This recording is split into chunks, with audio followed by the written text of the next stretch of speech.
नमस्कार, मी यामिनी दळवी। बियॉन्ड न्यूजच्या नव्या एपिसोडमध्ये तुमचं स्वागत। लोकांनी लोकांसाठी लोकांकरवी चालवलेलं राज्य म्हणजे लोकशाही।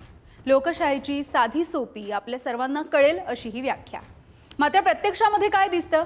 देशामध्ये अनेक ठिकाणी देशाला स्वातंत्र्य मिळाल्यापासून आजवर काही ठराविक घराणीच सत्तेच्या राजकारणामध्ये दिसतात।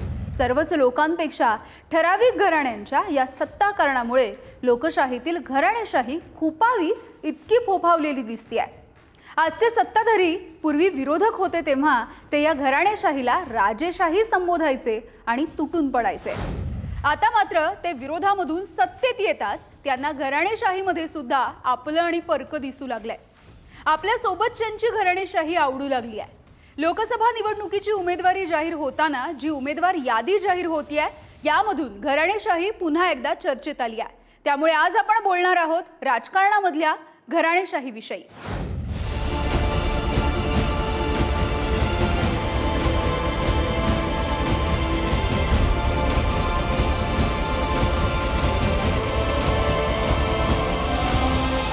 खरं तर यंदाच्या निवडणुकीमध्ये मतदान करणाऱ्या आपल्या सर्वांच्या जन्माच्या वेळेपासूनही आधी देशासह राज्यामध्ये काही ठिकाणी तर घराणेशाहीच्या माध्यमातूनच राजकारणामध्ये प्रस्थापित झालेली कुटुंब दिसतात। महाराष्ट्राचा विचार केला तर पवार, ठाकरे, विखे, चव्हाण, पाटील, राणे, मुंडे इथपासून ते आता नव्याने तयार झालेल्या घराण्यांपर्यंत ही यादी सत्तेच्या हव्यासासारखी वाढत जाताना दिसते।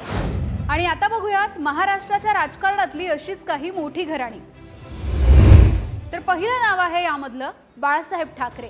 जमलेल्या माझ्या तमाम हिंदू बांधवांनो, भगिनी आणि मातांनो, एक पत्रकार, एक व्यंगचित्रकार, मार्मिक साप्ताहिकाच्या माध्यमातून त्यांनी मराठी मन जागवलं आणि पेटवलं सुद्धा।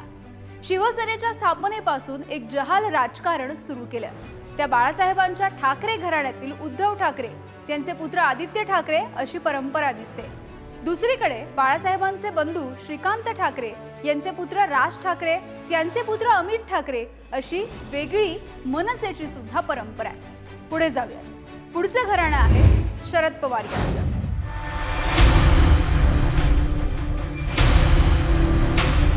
शेतकरी कामगार पक्षाच्या घरामधून आलेल्या शरद पवारांनी राजकारणामध्ये मार्ग निवडला तो काँग्रेसचा। अर्थातच पुढे समाजवादी काँग्रेस, राष्ट्रवादी काँग्रेस अशी वळणं सुद्धा आली। पवारांच्या घराण्यामध्ये त्यांचे पुतणे अजित पवार सुद्धा आहेत। अजित पवारांच्या पत्नी सुनेत्रा पवार, त्यांचा मुलगा पार्थ आणि जय हे सुद्धा राजकारणात आहेत। तर दुसरीकडे शरद पवारांच्या कन्या सुप्रिया सुळे या त्यांची परंपरा पुढे नेत आहेत। पुढचं घराणं आहे वसंतराव नाईक यांचं। वसंतराव नाईक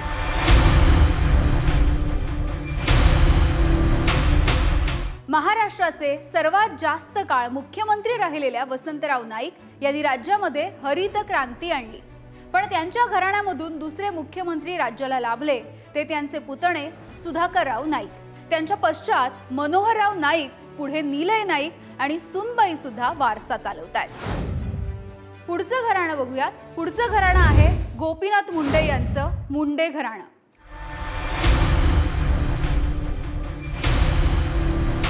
ऊसतोड कामगारांपासून संघर्षाचा वारसा घेत पुढे आलेल्या गोपीनाथ मुंडे यांनी भाजपच्या माध्यमातून नेतृत्व प्रस्थापित केलं। मुंबई आणि दिल्लीमध्ये सत्ता गाजवली। त्यांच्या कन्या पंकजा मुंडे, प्रीतम मुंडे या राजकारणामध्ये आपला वारसा चालवतात। तर गोपीनाथरावांचे बंधू पंडित मुंडे आणि त्यांचे पुत्र धनंजय मुंडे याच वारशाला पुढे नेत आहेत। पुढचं नाव बघूया। पुढचं नाव आहे शंकरराव चव्हाण। हेडमास्तर अशी प्रतिमा असणाऱ्या शंकरराव चव्हाणांनी महाराष्ट्राचं मुख्यमंत्री पद सुद्धा भूषवलेलं आहे। त्यांचे पुत्र अशोक चव्हाण यांनी सुद्धा राज्याच्या मुख्यमंत्री पदाची जबाबदारी सांभाळली। अशोक चव्हाण यांच्या पत्नी अमिता चव्हाण या सुद्धा आमदार होत्या। अशोक चव्हाणांचा वारसा पुढे त्यांच्या लेकी चालवतील अशी सुद्धा आशा आहे।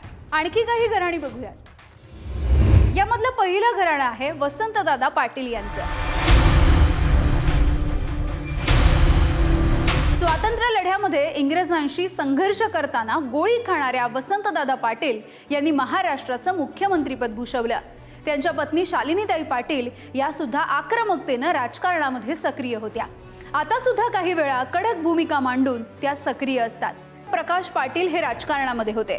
वसंतदादांचे नातू प्रतीक पाटील लोकसभेवरती खासदार झाले आणि केंद्रामध्ये मंत्री सुद्धा होते. सध्या लोकसभा निवडणुकीमध्ये वादाचा विषय ठरलेल्या सांगलीच्या जागेसाठी आग्रह धरणारे विशाल पाटील हे वसंतदादांचे नातू. पुढे जाऊयात.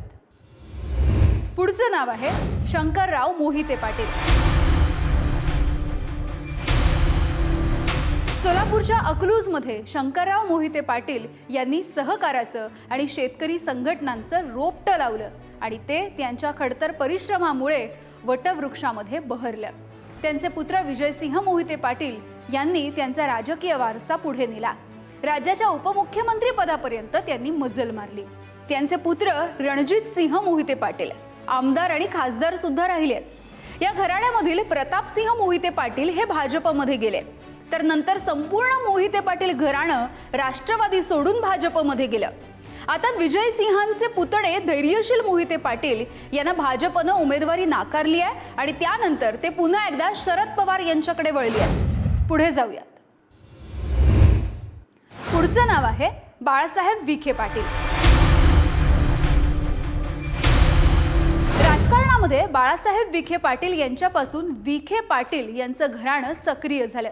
सध्या त्यांचे पुत्र राधाकृष्ण विखे पाटील आणि त्यांचे नातू सुजय विखे पाटील हे चर्चेत असतात. पण घराण्याच्या सामाजिक आणि सहकाराच्या कार्याची सुरुवात झाली ती विठ्ठलराव विखे पाटील यांच्यापासून.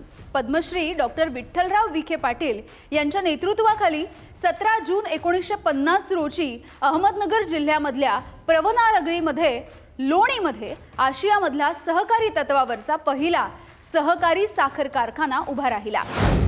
पुढे बघूयात. पुढचं नाव आहे राजाराम बापू पाटील. राजाराम बापू पाटील हे स्वातंत्र्य लढ्यामध्ये कपड्याच्या होळीसारखी आंदोलनं करून सक्रिय होते. त्यांनी पुढे स्वातंत्र्याच्या नंतर राजकारणामध्ये सक्रिय सहभाग ठेवला. राजाराम बापू पाटलांनी सहकारामध्ये सुद्धा आपला ठसा उमटवला. ते पुढे काँग्रेसपासून दूर जनता पार्टीच्या वाटेवर गेले. त्यांचे पुत्र जयंत पाटील सध्या शरद पवार यांच्या राष्ट्रवादी काँग्रेसचे प्रदेशाध्यक्ष आहेत. पुढचं नाव बघूयात. पुढचं नाव आहे नारायण नागू पाटील. रायगडमधल्या शेकापच्या पाटील घराण्याचा इतिहास हा याच नारायण नागू पाटील यांच्यापासून सुरू होतो. ते आगरी समाजामधले एक सामाजिक नेते सुद्धा होते. त्यांनी इतर सहकाऱ्यांसोबत खोती पद्धती बंद करण्यासाठी इंग्रज सरकारसोबत लढा दिला. त्याच घराण्यातील प्रभाकर पाटील यांनी शेतकरी कामगार पक्षाची धुरा रायगड जिल्ह्यामध्ये सांभाळली. त्यांचे पुत्र जयंत पाटील गेली काही दशकं महाराष्ट्रामध्ये शेकापचा लाल बावटा फडकवत ठेवतात. जयंत पाटील यांच्या भगिनी मीनाक्षी पाटील या आमदार आणि मंत्री झाल्या, तर त्यांच्या सूनबाई चित्रलेखा पाटील या नव्या पिढीमधून शेकापचा वारसा पुढे नेत आहेत. घराणेशाहीवरती आपले नेते कधी टीका करताना दिसले तर कधी त्याचं समर्थन करताना. मात्र एकंदरीतच राज्याच्या पहिल्या निवडणुकांपासून धांडोळा घेतला तरी हेच दिसतं की आजतागायत लोकशाहीतली ही घराणेशाहीची परंपरा राजेशाहीप्रमाणे सुरू आहे. आणि आता बघूयात एनडीए मधली घराणेशाही. पहिलं नाव आहे RLD चौधरी चरणसिंग कुटुंब. पुढे आहे निषाद पक्ष संजय निषाद परिवार. अपना पक्ष सोनीलाल कुटुंब. सुहेलदेव भारतीय समाज पक्ष OP राजभर परिवार. राष्ट्रीय लोक जनशक्ती पार्टी पशुपती पारस यांची पासवान परिवार. तर लोक जनशक्ती पार्टी रामविलास पासवान यांची पासवान कुटुंब. पुढचं नाव आहे हिंदुस्थानी आवाम मोर्चा मांझी परिवार. जनता दल धर्मनिरपेक्ष देवेगौडा कुटुंब. नॅशनल पीपल्स पार्टी संगमा परिवार. राष्ट्रवादी अजित पवार पवार कुटुंब. तर शिंदेची शिवसेना शिंदे कुटुंब. आणि TDP चंद्रबाबू नायडू यांची एनडीए मधली ही घराणेशाही आपण बघतोय. तर एनडीएच्या नंतर आता बघूयात इंडिया आघाडीमधली घराणेशाही. इंडिया आघाडीमधली घराणेशाही आपण बघतोय. पहिलं नाव आहे काँग्रेसमधलं गांधी कुटुंब. पुढे जाऊयात. पुढचा पक्ष आहे TMC. ममता बॅनर्जी यांचं कुटुंब TMC पक्षामध्ये. पुढचं नाव बघूयात. समाजवादी पक्ष, मुलायमसिंह यादव यांचं कुटुंब गेल्या अनेक वर्षांपासून कार्यरत आहे. पुढचं नाव आहे जम्मू आणि काश्मीर नॅशनल कॉन्फरन्स, अब्दुल्ला यांचं कुटुंब. ही घराणेशाही आपण बघतो इंडिया आघाडीमधली. पुढे जाऊयात. PDP, मुफ्ती कुटुंब. अनेक वेळा जम्मू काश्मीरच्या राजकारणामधलं हे नाव PDP. पुढचं नाव बघूयात. JMM, शिबू सोरेन यांचं कुटुंब आहे. JMM या पक्षामध्ये कार्यरत. पुढचं नाव RJD, लालू प्रसाद यादव यांचं कुटुंब. इंडिया आघाडीमधली घराणेशाही यामधलं पुढचं नाव अपना दल, कामेरवाडी, सोनीलाल कुटुंब, सोनीलाल परिवार. पुढे जाऊयात. नाव आहे राष्ट्रवादी काँग्रेस, शरद पवार यांचं पवार कुटुंब. शरद पवार यांनी स्थापन केलेला हा पक्ष. तर पुढचं नाव ठाकरेंची शिवसेना, ठाकरे कुटुंब. इंडिया आघाडीमधले इतके सगळे जे पक्ष आहेत ज्यामध्ये घराणेशाही आहे. पुढचं नाव द्रमुक, करुणानिधी यांचं कुटुंब आहे, द्रमुक पक्ष. त्यामुळे ही सगळी आपण पाहिली इंडिया आघाडीमधली घराणेशाही. आताच्या लोकसभा निवडणुकीच्या चर्चेतही आपल्याला घराणेशाहीतील अशीच नावं बघायला मिळतात. श्रीकांत शिंदे, विश्वजित कदम, राजीव सातव, प्रतीक पाटील, प्रिया दत्त, मुकुल वासनिक, निलेश राणे, सुप्रिया सुळे, सुजय विखे पाटील, उदयनराजे भोसले, धैर्यशील मोहिते पाटील, आनंद परांजपे, संजीव नाईक, पूनम महाजन, हिना गावित, अनूप धोत्रे. ही आणि अशी कितीतरी नावं आहेत ज्यामुळे ही घराणेशाही आणि याचा वारसा निवडणुकीमध्ये फोफावतोय हेच दाखवून देतो. याबद्दल आपल्या नेत्यांना नेमकं काय वाटतं ते बघूयात. यासाठी पुढारी न्यूजचा हा एक प्रश्न. घराणेशाहीमुळे सामान्य घरांमधल्या कार्यकर्त्यांवरती अन्याय होतो असाही आरोप होतो. याबद्दलचं तुमचं मत काय? घराणेशाहीचा मुद्दा कोण आणताय? मोदी साहेब आणतायत, शहासाहेब आणतायत, का देवेंद्र फडणवीस साहेब आणतायत? हे अभ्यास करावा लागेल. त्याचं मुख्य कारण असं आहे की आज जे कोणी खासदार आहेत त्या खासदारांपैकी 70% जे घराणेशाहीवाले खासदार हे BJPमध्ये आहेत. आत्ता सुद्धा आपण बघितलं तर 80 ते 90 नावं आपल्याला सांगता येतील. देवेंद्र फडणवीस साहेबांना घराणेशाही आहे, मुंडेताईंना घराणेशाही आहे, विखेंना घराणेशाही आहे. आता चव्हाण साहेब जे त्यांनी घेतलेले, अशोक चव्हाण साहेब, त्यांना घराणेशाही आहे. अजित पवारांना त्यांनी मित्रपक्ष म्हणून घेतले, त्यांना घराणेशाही आहे. त्यामुळे भाजपचं काय झालंय की भाषणाचे मुद्दे वेगळे आणि त्याच्यात खोटं बोलायचं पण रेटून बोलायचं अशी पद्धत चालली. कोणतीही घराणेशाही नाही. लोकतांत्रिक प्रक्रियेमध्ये आपण जेव्हा उभं राहतो, तिकीट कदाचित एखाद्या व्यक्तीला असं धरून चला 2 मिनिटासाठी की तिकीट एखाद्या कारणामुळे एखाद्या व्यक्तीला मिळू शकेल, पण निवडून शेवटी सर्वसामान्य जनता देते. घराणेशाहीमध्ये जे घराणे आज टिकलेले आहेत राजकारणामध्ये ते जनतेच्या विश्वासाने टिकलेले आहेत, कोणी लादलेले नाही आहेत. त्यामुळे जोपर्यंत जे चांगले लोकप्रतिनिधी असतील ते कुठल्याही घराण्याचे असो, जोपर्यंत ते चांगलं काम करत जातील, जनतेचा विश्वास संपादन करत जातील, तोपर्यंत जनता त्यांना कायम बरोबर ठेवेल आणि ते निवडून येतात. दोन्ही बाजूचे समर्थन करणार. कारण घराणेशाही राजकारणात तर चालते, साहजिक आहे ना. एखाद्या आमदाराला वाटतं का माझ्यानंतर माझा मुलगाच आमदार झाला पाहिजे. गावातला साधा सरपंच जरी असतात त्याला वाटतं माझ्यानंतर सरपंच माझा मुलगा झाला पाहिजे. तर तो एक भाग झाला. पण दुसरा भाग त्याच्याकडे काम करण्याची स्किल आहे, काम करण्याची गट्स, इच्छाशक्ती प्रबळ आहे. त्या माणसाला घराणेशाहीची काय अडचण येत नाही. आता मी नाही उदाहरण. आता हे झालं आपल्या नेत्यांचं मत. पण वर्षानुवर्ष, पिढ्यानपिढ्या जे मतदार घराणेशाहीमधल्या नेत्यांना निवडून देत आहेत आणि जे मतदार घराणेशाहीवरती टीका करतायत, या मतदारांना नेमकं काय वाटतं बघूया. कार्यकर्त्यांनी पण प्रत्येक वेळेस खुर्च्याच नाही उचलायला पाहिजे, त्यांनी पण पुढे जायला हवं. अजून नेहमी आमदार खासदारांनी त्यांचा वारसा नको पुढे चालवायला. अहो राजकारणात येऊ राहिली तुम्ही म्हणते काय ते कुठं घराणेशाही बंद करा. मोदी म्हणतो घराणेशाही बंद करा, आमदार खासदाराच्या पोरांना तुम्ही तिकीट देऊ राहिले, याचा उपयोग काय? जो पक्षाचा हे राहतो, मुलगा राहतो, त्याचं केल्यानंतर मग दुसरे नाराज होता का नाही?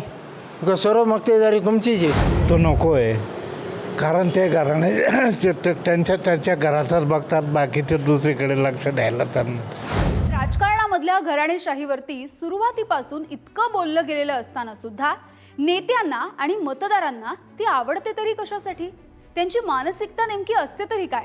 जाणून घेऊयात मानसोपचार तज्ज्ञ डॉक्टर हेमंत सोननी सर यांच्याकडून.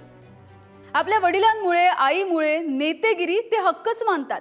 काहींचा अपवाद सुद्धा असतो, पण अनेक घराणेशाहीवाले नेते तसे वागतात. सर, यामागे नेमकी मानसिकता काय असावी असं तुम्हाला वाटतं? फक्त यामध्ये मात्र आपण असं म्हणू शकतो की जिथे वैयक्तिक मेहनत आहे त्या ठिकाणी ती मेहनत पास ऑन करणे पुढच्या पिढीला हे योग्य वाटतं. पण ज्या ठिकाणी घटनात्मक पद्धतीने लोकप्रतिनिधी म्हणून निवडून येणं असेल तर त्यावेळी लोकांमधून निवडून येण्याचं ज्याचं काम आहे, ज्याची क्षमता आहे, ज्याचं कर्तृत्व आहे, अशीच व्यक्ती पुढे यायला हवी. मात्र ह्या मानसिकतेनुसार आपल्याकडे काही राजकीय पिढ्या आणि राजकीय घराणी आपण अनेक वर्षांपासून बघत आलेलो आहोत, आजही आहेत. ती अगदी स्थानिक पातळीवरही असतात, ती राज्य पातळीवरही असतात आणि त्या राष्ट्रीय पातळीवरही असतात. तर या पाठीमागे कुठेतरी आपण आपल्या मागच्या पिढीचं जे कर्तृत्व आहे ते आपण पण पुढे चालवावं आणि असं ज्युनियर पिढीला, नवीन पिढीलाही वाटतं किंवा सिनियर पिढीलाही वाटतं की आमचं जे काम आहे ते आम्ही पुढच्या पिढीला पास ऑन करावं. राजेशाही नाही तर आता आपल्याकडे लोकशाही आहे. तरी सुद्धा आपल्याकडेच नाही तर भारतासह जगभरामध्ये अनेक ठिकाणी सामान्य लोकांना नेत्यांची मुलं, नातवंड अशी घराणेशाही का भावत असावी? तर यामध्ये आपण सर्वांना हेच सांगणं अपेक्षित आहे की आता जेव्हा आपण 75 वर्षांची लोकशाही ही झालेली आहे आणि तिथे प्रगल्भता जेव्हा आपल्याला अपेक्षित आहे, तेव्हा कोणत्याही प्रकारचे इतर मुद्दे यामध्ये विचारात न येता जी व्यक्ती त्या मतदारसंघाचं नेतृत्व करू शकते, त्या व्यक्तीची वैयक्तिक क्षमता, शिक्षण, नॉलेज, अनुभव, कर्तृत्व, जनसंपर्क, नेतृत्व गुण, ह्या सगळ्या, त्याचं दूरदृष्टी, या सगळ्या मुद्द्यांना विचारात घेऊन वैचारिक पद्धतीने प्रगल्भपणे सर्वांनी आपलं नेतृत्व निवडलं पाहिजे. हे झालं मानसिकतेचं. पण प्रत्यक्षामध्ये या प्रशासनात काम करणाऱ्या अधिकाऱ्यांना याविषयी काय वाटतं बघूयात. यासाठी आपण बोललोय निवृत्त IAS महेश झगडे सर यांच्यासोबत. राजकारणामधल्या घराणेशाहीबद्दल सर तुमचं नेमकं मत काय? राजकारणातील घराणेशाहीबाबत कित्येक वर्ष म्हणजे कित्येक दशकं या देशामध्ये चर्चा आहे. पण एक लक्षात घेतलं पाहिजे की ही जी चर्चा आहे ती मला वाटतं अनाठायी चर्चा आहे. कारण यापेक्षाही जास्त जी पक्षी हुकुमशाही असते तो मोठा प्रश्न आहे. घराणेशाही खरं म्हणजे की याच्यामध्ये हा मुद्दा एकदम गौण आहे, कारण प्रत्येक पक्षामध्ये घराणेशाही असतेच. त्यामुळे हे केवळ राजकीय प्रचाराचा एक भाग असतो आणि त्यामुळे त्यामध्ये काही असं मला तरी तथ्य दिसून येत नाही. देशाच्या भवितव्यासाठी, देशाच्या विकासासाठी हे ते जे निवडून दिलेले उमेदवार काम करतात की नाही हा महत्त्वाचा प्रश्न आहे. मग तो घराण्यातला असेल किंवा बाहेरचा असेल. आपण पाहिलं महाराष्ट्रामध्ये किंवा देशामध्ये बरेचसे जे असे व्यक्ती निवडून गेलेले आहेत, त्यांनी उच्च पदं बसवलेले आहेत, त्यांच्या घराण्यामध्ये नंतर कोणीच आलेलं नाही आहे.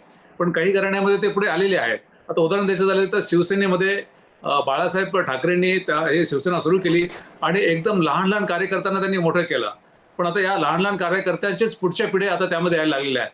त्यामुळे मला असं वाटतं की हा मुद्दा ठेवण्याऐवजी कोण कसा काम करतो याच्याकडे लक्ष दिलं पाहिजे आणि देशासाठी, राज्यासाठी काय करतात हे त्याच्यामध्ये पाहिलं पाहिजे, ना की घराणेशाही आहे. घराणेशाहीचा कट्टर विरोध भाजपनं केला आणि राजकारणामध्ये घराणेशाही काँग्रेसनं आणली असं वारंवार ठासून सांगितलं. मात्र त्याच भाजप पक्षामध्ये आपल्याला अनेक घराणी सध्या बघायला मिळतात. याविषयी बोलूयात शेफाली वैद्य यांच्यासोबत. शेफालीजी, आपल्या देशामध्ये स्वातंत्र्यापासून लोकशाही व्यवस्था आहे, पण या व्यवस्थेमध्ये घराणेशाही ही लोकशाहीची थट्टा वाटते का? याचा जरा इतिहास आपल्याला खरं तर समजून घ्यायला लागेल की आपण घराणेशाही म्हणतो, पण ही घराणेशाही मुळात लोकशाहीत आणली कुणी? त्याचा जर आपण अभ्यास केला तर आपल्याला दिसेल की ही घराणेशाही मुख्यतः काँग्रेसने आणली आणि त्यातही एकच घराणं जे घराण्याच्या 4 पिढ्या आता राजकारणामध्ये आहेत, म्हणजे नेहरू गांधी घराणं तथाकथित, यांनी घराणेशाहीला पहिल्यांदा सुरुवात केली.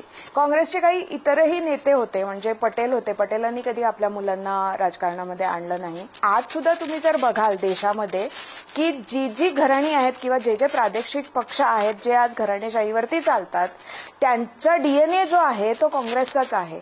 म्हणजे समजा राष्ट्रवादी म्हणालात, महाराष्ट्रापुरतं म्हणायचं असेल तर त्यांचा DNA हा काँग्रेसचाच आहे, कारण काँग्रेसचंच बघून ते घराणेशाहीकडे वळायला लागलेत. पण तुमचा जो प्रश्न आहे की घराणेशाही लोकशाहीसाठी मारक आहे का, तर खरोखरच आहे, कारण त्याच्यामुळे सत्ता ही फक्त काही घराण्यांपुरतीच राहते. आजवर भाजप घराणेशाहीला कडवट विरोध करायची, म्हणजे आता सुद्धा करते. पण आता भाजपमध्ये सुद्धा घराणेशाहीवाले नेते दिसतात. सर्वच पक्षांना घराणेशाही का आवडते? की घराणेशाही ही आपल्या देशामधल्या लोकशाही व्यवस्थेची मजबुरी आहे असं तुम्हाला वाटतं? मला वाटलंच होतं तुम्ही हा प्रश्न विचारणार म्हणून, आणि ह्या प्रश्नाचं उत्तरही आहे हो. भाजपने काही प्रमाणामध्ये घराणेशाही आयात केलेली आहे राजकारणावरती किंवा मतपेट्यांवरती डोळा ठेवून. पण तुम्ही एक लक्षात घ्या की भाजपमध्ये आणि बाकी घराणेशाही इन्कॉर्पोरेटेड पक्षांमध्ये एक खूप मोठा फरक आहे की भाजप हा खऱ्या दृष्टीने आजही केडर बेस्ड पक्ष आहे. आणि तुम्ही जर भाजपचे जर सगळं शीर्ष नेतृत्व बघितलं, वरिष्ठ नेतृत्व बघितलं, तर तुम्हाला दिसेल की अगदी पंतप्रधानांपासून ते गृहमंत्र्यांपासून ते डिफेन्स मिनिस्टरपासून हे सगळे जे मोठमोठ्या पदांवरचे जे लोक आहेत ते सगळे स्वकर्तृत्वाने मोठे झालेले आहेत, फर्स्ट जनरेशनचे राजकारणी आहेत. त्यांना काही राजकारण घराणेशाहीमध्ये मिळालेलं नाहीये. नेता प्रवक्ता कोणत्याही पक्षाचा असो, आपल्या पक्षांच्या भूमिकांचं समर्थन करण्याची त्यांची भूमिका असते, किंबहुना हेच तर त्यांचं वर्क प्रोफाईल असतं. पण या घराणेशाही परंपरेचं वास्तववादी विश्लेषण सुद्धा आवश्यक आहे. बोलूयात दैनिक पुढारीचे राजकीय विश्लेषक सुनील कदम सर यांच्यासोबत. सुनील सर, लोकशाहीमध्ये घराणेशाही ही अपरिहार्य आहे असं तुम्हाला वाटतं का? म्हणजे महाराष्ट्रामधल्या राजकारणामध्ये ठराविक घराणीच प्रस्थापित का होत आली? काय आहे की भारतीय समाजमन हे व्यक्तिपूजेला महत्त्व देणारा असं समाजमन आहे. त्याचाच परिणाम म्हणून भारतातल्या लोकशाहीमध्ये घराणेशाही मजबूत झालेली दिसते. स्वातंत्र्यानंतर साधारणतः आढावा घेतला तर असं दिसतं की देशभर वेगवेगळ्या प्रांतामध्ये वेगवेगळी घराणी राजकारणात प्रस्थापित झालेली दिसतात. महाराष्ट्रापुरता विचार करायचा झाला तर 1970च्या दशकापासून महाराष्ट्राच्या राजकारणात घराणेशाही प्रस्थापित व्हायला सुरुवात झाली. याची सुरुवात विखे पाटील घराण्यापासून झाली. त्यानंतरच्या काळात वसंतदादा पाटील, राजाराम बापू पाटील असतील किंवा शंकरराव मोहिते पाटील असतील, यांच्या माध्यमातून घराणेशाही प्रस्थापित होत गेली. साधारणतः आपल्या महाराष्ट्राच्या 50 वर्षाच्या राजकारणाचा आढावा घेतला तर असं दिसतं की वर्षानुवर्षे म्हणजे फिरून फिरून 30च घराणी महाराष्ट्राच्या राजकारणावर आपलं वर्चस्व ठेवून आहेत. त्या घराण्याचा व्यक्ती उमेदवार जर असेल तर त्याला काहीही करून निवडून द्यायचं. मग तो कोणत्याही पक्षातला असू दे, त्याची पार्श्वभूमी कशी असू दे, त्यानं काम काही केलेलं असू दे नसू दे, किंवा भविष्यात त्यानं काही करण्यासारखं चिन्ह दिसू देत न दिसू दे, पण तो एखाद्या घराण्याचा आहे, त्याच्यावर घराण्याचा शिक्का एखाद्या बसलेला असेल तर त्याला निवडून देण्याला प्राधान्य दिले जाते. देशाच्या राजकारणाप्रमाणेच महाराष्ट्राच्या राजकारणामध्ये सुद्धा घराणेशाही आहेच आहे. विविध नावांनी आणि विविध पक्षांमध्ये विविधतेतील एकता जपत घराणेशाहीच्या वारशांची मतांची जुळवाजुळव करण्यासाठी आणि पुन्हा एकदा सत्तेवरती आरूढ होण्यासाठी अनेक राजकारण्यांना घराणेशाहीशिवाय पर्याय नाही आहे. कोणी कितीही टीका केली तरी घराणेशाही नाही असा एखादा तरी पक्ष आपल्याला शोधून तरी सापडेल का अशी ही शंका येते. यातील वाईट भाग असा की पक्षनिष्ठ किंवा व्यक्तिनिष्ठा यामधून घराणेशाही टिकवण्यासाठी मतदार सुद्धा हातभार लावतात हे नाकारून चालणार नाही. त्याचा फटका काम करणाऱ्या कर्तृत्ववान लोकांना बसतो. एक प्रकारे हे राजकारणामधले काही घराण्यांसाठीचं सत्तेचं आरक्षण असतं असं म्हटलं तरी वावगं ठरू नये. प्रश्न एवढा की आपले मतदार म्हणजे आपले लोक, आपली राज्यव्यवस्था खरीखुरी लोकशाही आपल्या सत्तेची करण्यासाठी स्वतः काहीतरी करणार आहेत का? नाहीतर मग नाव लोकशाहीचं आणि सत्ता घराणेशाहीची हेच सुरू राहील. बदल घडवायचा असेल तर तो आपल्यालाच घडवावा लागेल. यानंतर बियॉन्ड न्यूजमध्ये वेळ झाली इथेच थांबण्याची. पाहत रहा पुढारी न्यूज, आवाज जनतेचा.